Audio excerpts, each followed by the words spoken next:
اذا كنتي خدامه البطاطا كوشه هذه وجديها في الليل، وصباح كي تجي من الخدمه دخليها طيب برك، والسر كامل راهو في هذا الدرسه.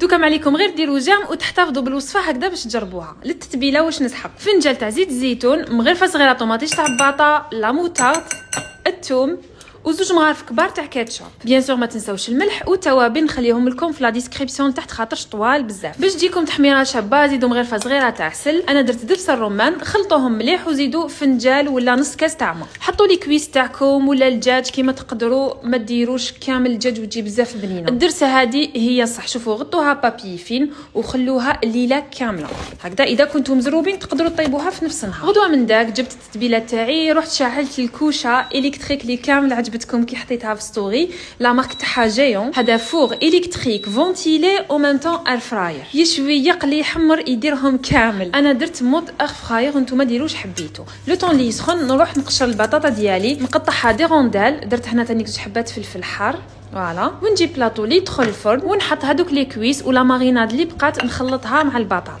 سيو كيفاش تخلطوها مليح باش تدخل كامل درسها في البطاطا ديالكم. وزت حبه طوماطيش اللي كنت قطعتها دي روندال وحطيتها من الفوق باش تطلق الماء ديالها. نغطيها بابي كويسون، نزيد لها بابي الومنيوم وندخلها طيب. بعد ما جازت نص ساعه شوفوا البطاطا تاعي كيفاش راهي ترات مجمره والبنه ما نحكي لكمش. ما بقى لي غير نقول لكم صحه فطوركم.